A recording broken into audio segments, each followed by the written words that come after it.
right, so today we're going to be talking about some different childhood disorders. Go to the next slide. So childhood disorders are any illness, impairment, or an abnormal condition that is occurring in a child or an infant. So there are several really common childhood disorders, but we're going to talk about a few of them that are bolded on the screen today. So we're not going to talk about some of the most common ones. We are going to talk about some of them, but some of these that you will not have ever heard of before, hopefully you'll get a little more knowledge and be able to recognize them in your own children and your own lives. So some of the most common ones are attention deficit hyperactivity disorder, more commonly known as ADHD. Oppositional defiant disorder is my personal favorite, or ODD. It is very interesting and fun to watch kids with ODD and figure out what's going on with them.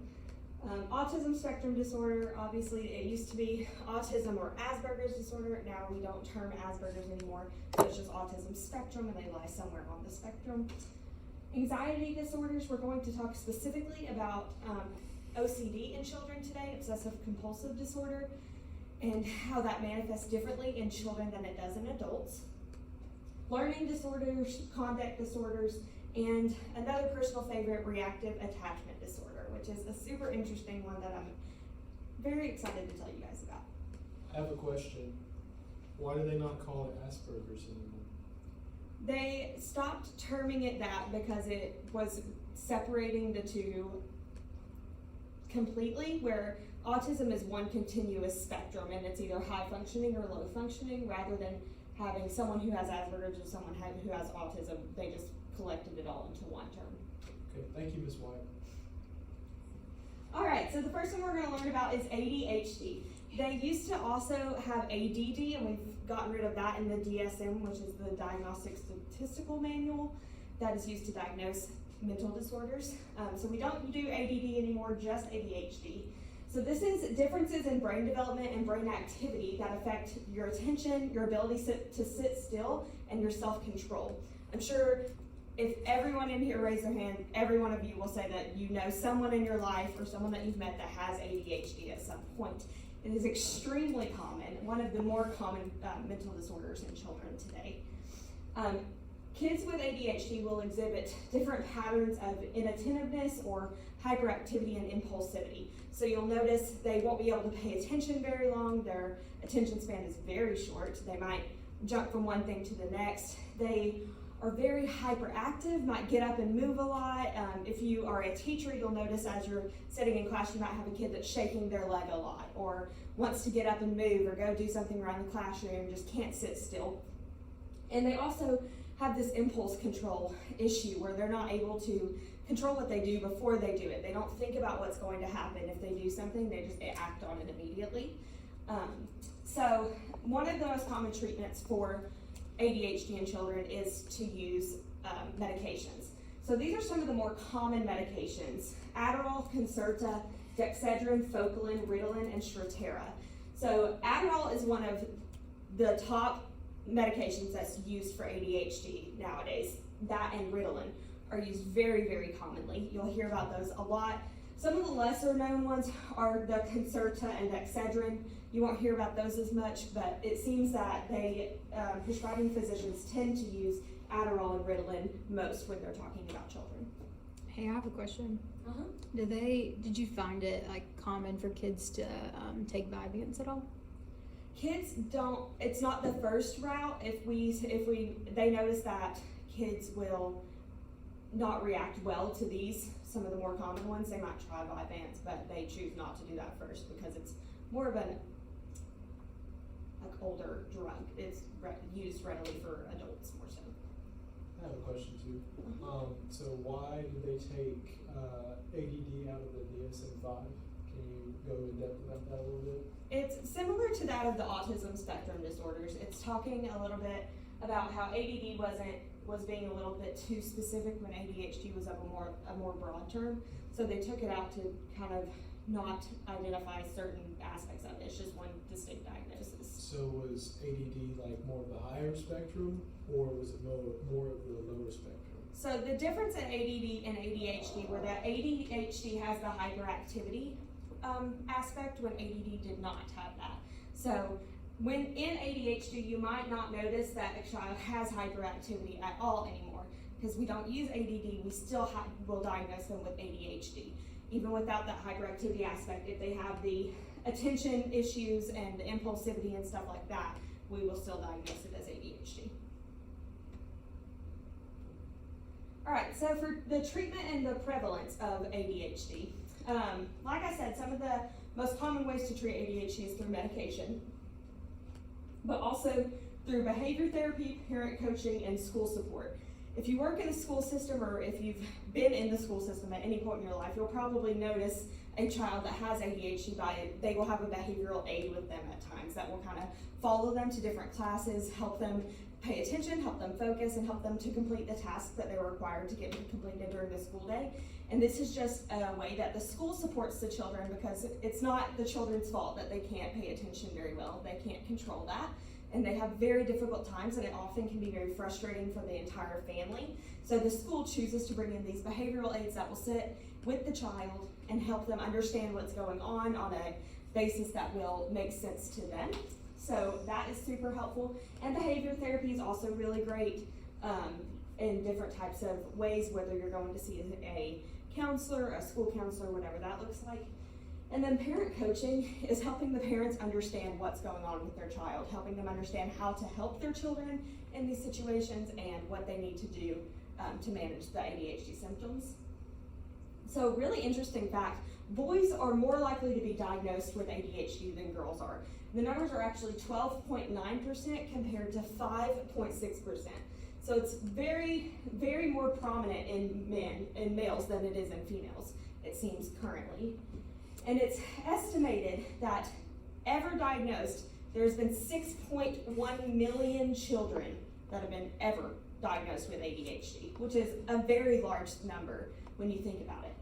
So breaking that down a little bit, it goes 388,000 children between the ages of 2 and 5 have been diagnosed with ADHD. So you can notice it even in those really young ages, before they even start school, those behaviors can start coming out and you'll be able to notice it. 2.4 million children aged 6 to 11 have been diagnosed, and 3.3 million children ages 12 to 17. So you can notice the highest rate of diagnostic abilities is in ages 12 to 17. That adolescent range is when it starts to come out the most, when they're required to focus a little more in school. Right around that middle school age, it actually seems like, because, elementary school, kids get up and take brain breaks. They get to have recess and do fun things in the day. When you get to middle school, you're required and expected to sit down all day throughout your classes and not get up. And same in high school. So this tends to come out a little bit more in those ages and seems more relevant. Okay, so obsessive compulsive disorder. This is a fun one in kids. It presents itself entirely differently than it does in adults, ironically. So in adults, you will recognize OCD behaviors stereotypically by people lining things up a very direct way. Things have to be the exact same. You'll notice different compulsions as washing hands several times in a row, or needing to check the light switch or check the garage door, or things like that to make sure that they've done things, and they'll do that repeatedly. In OCD in children, it's a little bit more difficult to identify because it can exhibit different symptoms than it does in adulthood. And this is hard to identify because of the fact that these symptoms are very relevant to other disorders as well, so it takes a while to distinguish between this and a regular anxiety disorder. So obsessive compulsive disorder in children causes kids to have unwanted thoughts, feelings, and fears. And these are what are called obsessions. So that first part of the term is the obsessions. The second part is the rituals or behaviors that the kids do repeatedly. That's the compulsion portion of it. And then some of the things that parents might notice are that children have trouble concentrating on schoolwork or enjoying activities. So like I was talking about how it can get miscommunicated with other disorders, you can notice that is also a common aspect of ADHD, so we can get miscommunicated with that. Parents might notice that kids feel and act irritable, upset, sad, or anxious on a frequent basis, so they might just be seeming off and not themselves. Kids might be unsure of whether things are okay, so constantly checking on things. If they notice mom and dad have a little bit of tension today, or something is wrong, something feels off to them, they might be constantly asking you, are you guys okay? Is everything okay in the family? Are you gonna get a divorce? What's going on? And they can't get that thought out of their head. They are constantly dwelling and worrying about the state of their family. They might have trouble deciding or choosing things. So normally if you give a kid a choice, like, do you want green beans or corn for dinner? They'll be like, I want corn. Someone with OCD in childhood might not be able to make that decision so easily. They might have to think about it a really hard, weigh their options, and really consider what is the better option for them. So the next one is that they take too long to do everyday tasks. We all think taking the time to brush your teeth isn't a very extravagant adventure that you have to do. It might take a minute or two of your time in the mornings and the evenings. Someone with OCD in childhood, they might take 15, 20 minutes to brush their teeth just because they're being so obsessive about getting it right, making sure it's done correctly, making sure they get every bit of germs out of their mouth, everything like that. They also might get upset or lose their temper if they can't make something perfect. So you might see this in children when they're playing or when they're drawing on something.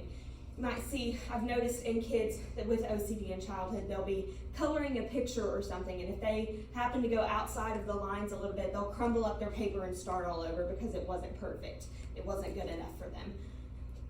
And then the last one is that they might insist that a parent say or do something an exact way. So you have to do it exactly perfectly every single time. Once you've said it one way, that's the way it has to be forever for them. All right, so some commonalities with OCD. It's treated with medicine and therapy like most things in childhood.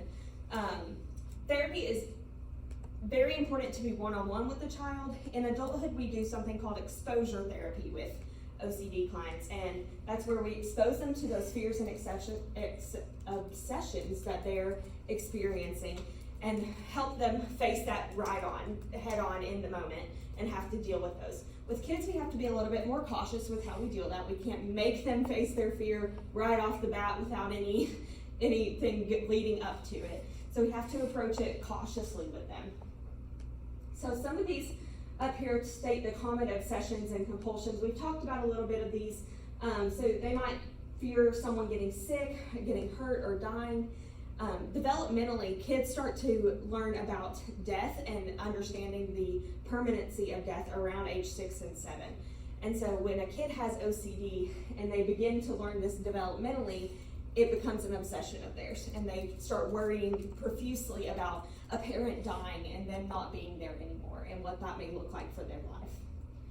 Another thing is they might worry if something is clean or dirty or germy and wanting to be perfectly clean all the time, which we all know kids are not clean all the time. They get a lot of germs on them, they're sticky, they're gross, and this can be very difficult for a kid with OCD. They might not want to be sticky, they might have an aversion to like slime and stuff like that. They might not like that, which, like I was talking about earlier, crosses over with autism spectrum disorders and having those sensory issues. And then some of the common compulsions are just like I was talking about, erasing things, rewriting things, redoing things. They might wash and clean a lot. They might repeat words or questions to you several times, some stuff like that. All right, my personal favorite, ODD, Oppositional Defiant Disorder. This is a tough one.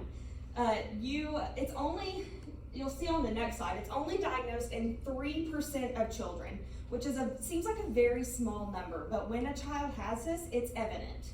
So it's described as a persistent pattern of negative, hostile, and defiant behavior lasting at least 6 months.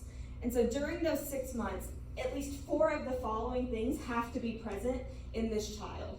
So those are losing their temper, arguing with adults, defying or refusing to comply with adults' requests or rules, deliberately annoying people, blaming others for his or her mistakes or behaviors, being very touchy or easily annoyed by others, being angry and resentful, or being spiteful and vindictive. So in adulthood, it is very common for someone to have bitterness or resentment towards someone in their life. Being wronged is something that happens in life, and this spitefulness and vindictiveness happens as an adult. But when you see a child that's 5, 6, 7 years old, that has an extreme amount of vindictiveness, something's not matching up there. They shouldn't have that much resentment in their life that young of an age. So that's something that we want to be aware of and keep track of. Okay, so like I said, approximately 3% of children meet the criteria for this disorder. So it's not a very commonly diagnosed one, like I said. But it is marked by substantially impaired relationships with your parents, teachers, and peers. So these kids are very hostile, they're aggressive, they're angry, they don't want to connect with people. They don't want to have any sort of relationship with anyone, whether it's their parents or their peers. And so it is more common in boys than in girls. But when girls have it, they tend to use more of a verbal aggression, which is common in anything. Girls often act verbally rather than physically, while boys will have physical aggression in this disorder. And it is more common among children in low-income houses, research says. So that may be due to the fact that when children come from a low-income house, there's a lot more chaos and stress in the family unit, and that chaos and stress being constantly put on the child can cause them to develop that resentment and vindictiveness towards their family. So it's normally diagnosed in late preschool, early elementary school, so we find it in those really young ages, and that's what marks it, and you can notice it pretty easily in a child, because I was talking about all those behaviors are not normal for a 4, 5, 6, 7-year-old to feel. All right, reactive attachment disorder. This is an interesting one. This is the only diagnosis in the DSM that is designed specifically for infants. So you can look through the entire DSM and you will not find another disorder that can be diagnosed to an infant, which is a pretty cool thing to know about, right? So that's why I wanted to inform you guys about it. So this happens when a child has been subject to neglect or abuse of some sort, and they fail to establish this expected bond with their caregivers. So when a child is born, they're expected to develop this bond with their caregiver, with their parents. They have to have their needs met, whether those are their basic needs of being fed, being changed, being taken care of, but they also need their emotional needs met. They need to be held when they cry. They need to be taken care of when they're sick. They need all of these things to find comfort through their parents. If a child doesn't get these things from their parents, if they're not able to experience these types of things, then that's when this can develop. It results in irritability, sadness, fearfulness, and difficulty interacting with adults or peers. So it goes one of two ways, which you'll find out on this next slide, which the two ways are inhibited versus disinhibited. So these are the two types of RID. Inhibited is when the child is extremely withdrawn, emotionally detached, and very resisting to comfort. So they will hide away from people, they won't get close to you, they don't want you to hold them, don't want you to touch them at all. They are very aware of what's going on around them. They understand that you're standing beside them or you're coming towards them or something like that, but they don't react or respond to it whatsoever. And so they may push others away and ignore them or act out of aggression when someone tries to get close to them at all. On the other hand, disinhibited RAD is when the child doesn't seem to prefer their parents over other people. So in this, a child will become very easily attached in a very short amount of time to a complete stranger, and they don't differentiate that person from their parents at all. So they seek comfort and attention from anyone without distinction. They're extremely dependent on adults or authority figures, and they act much younger than their age. This is when you might see a child who is aging like 6 or 7, but they're acting on a 2 or 3-year-old level. And they also may appear chronically anxious. So I'll give you an example of this. I had met a kid with disinhibited RAD before. I was at work one day and I was teaching parenting classes, and I had this kid come in who had never been there before. And I had them for about 2 hours, these children, and this kid interacted with me for maybe half of that time, if that. Was not one-on-one with me very much. And at the end of the class, the mom came up to pick up the child, and the child runs to me, hugs me, and says, "I love you, Miss Maddie." Okay, if the child had been in my class for several weeks or months and had experienced a lot of interaction with me, that would be one thing. That's pretty common for children to grow attached to authority figures. But when he had just met me, and he was about 6 years old, he had just met me that night, he chose not to run to his mom, but chose to run to this new teacher that he had just met that day. So you could tell that he had some of those things that were contributed to RAD.